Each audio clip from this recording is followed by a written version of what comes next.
திமுக கூட்டணியில் கூடுதல் தொகுதிகள் கேட்கும், அமைச்சரவையில் பதவி கேட்கும் சில கட்சிகள் போர்க்கொடி பிடித்து வந்த நிலைகள் மு.க.ஸ்டாலின் அதிரடியாக தனது இறுதி முடிவை எடுத்துவிட்டார். தான் எடுத்திருக்கும் தொகுதி பங்கீடு முடிவிலிருந்து எந்தவித மாற்றம் இல்லை என கட்சி மேலிடத்தில் தகவல் தெரிவித்திருக்கிறார். அந்த வகையில் கூட்டணி கட்சிகளுக்கு எந்தெந்த தொகுதிகள் ஒதுக்கப்பட்டு இருக்கின்றன என்ற பட்டியல் திமுக ஐடி விங் தரப்பிலிருந்து வெளியாகி இருக்கிறது. இது பற்றி ஜெம் தொலைக்காட்சி வழங்கும் சிறப்பு செய்தி தொகுப்பை இப்போது பார்க்கலாம்.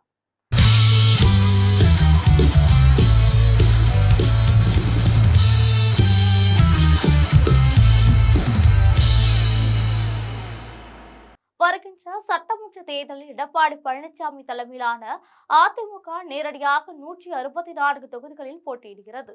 அதேவேளையில் திமுக தரப்பில் நேரடியாக 160 தொகுதிகளில் போட்டியிடுகிறது. தமிழ்நாட்டில் மொத்தம் 234 தொகுதிகள் இருக்கின்றன. இதில் 160 தொகுதிகளில் உதயசூரியன் சின்னம் நேரடியாக போட்டியிடும் என்பது உறுதியாக இருக்கிறது. அதேவேளையில் சில கூட்டணி கட்சிகளும் உதயசூரியன் சின்னத்தில் போட்டியிடுவதற்கு பேச்சுவார்த்தை நடத்தப்பட்டு இருக்கிறது. அந்த வகையில் திமுக கூட்டணி தரப்பில் 176 தொகுதிகளில் உதயசூரியன் சின்னம் போட்டியிடுகிறது. கூட்டணி கட்சிகளை பொறுத்தவரையில் காங்கிரஸ் கட்சிக்கு 28 தொகுதிகளும் ஒரு ராஜ்யசபா பதவியும் தரப்படுகிறது. அந்த வகையில் காங்கிரஸ் கட்சிக்கு வழக்கமாக ஒதுக்கப்படும் தொகுதிகள் மீண்டும் தரப்படுகின்றன. அந்த வகையில் சென்னை ராயபுரம் வேளச்சேரி அல்லது மயிலாப்பூர் கன்னியாகுமரி மாவட்டத்திலான கள்ளியூர் விளவங்கோடு தென்காசி சிவகாசி ஒசூர் உதகமண்டலம் செய்யாறு ஆகிய தொகுதிகள் ஒதுக்கப்படுகின்றன. விடுதலை சிறுத்தைகள் கட்சியை பொறுத்தவரையில் கடந்த முறை 6 தொகுதிகள் ஒதுக்கப்பட்டது.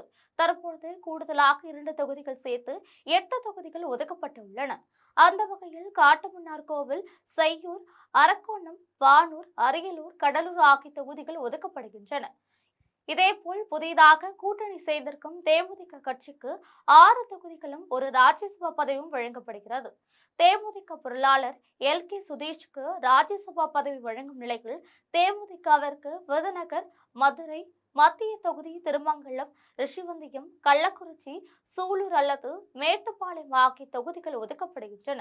இதில் விருதுநகர் தொகுதியில் விஜயபாஸ்கரனும் ரிஷிவந்தியம் தொகுதியில் தேமுதிக பொதுச் செயலாளர் பிரேமலதா விஜயகாந்த் போட்டியிடுவார் என எதிர்பார்க்கப்படுகிறது. அடுத்த கட்டமாக இடதுசாரி சிபிஎம் கட்சிக்கு 6 தொகுதிகளும் சிபிஐ கட்சிக்கு 6 தொகுதிகளும் ஒதுக்கப்படுகின்றன. சிபிஎம் கட்சிக்கு கீழ்வேலூர் சென்னை திருவிக நகர் மதுரை தெற்கு மற்றும் திருப்பூர் வடக்கு ஆகிய தொகுதிகளும் சிபிஐ கட்சிக்கு திருத்துறைப்பூண்டி கிருஷ்ணகிரி மற்றும் நாகப்பட்டினம் அல்லது திருவாரூர் மாவட்டத்தில் ஒரு தொகுதியும் ஒதுக்கப்படுகிறது. கமல்ஹாசனின் மக்கள் நீதி மய்யம் கட்சிக்கு 2 தொகுதிகள் ஒதுக்கப்படுகின்றன.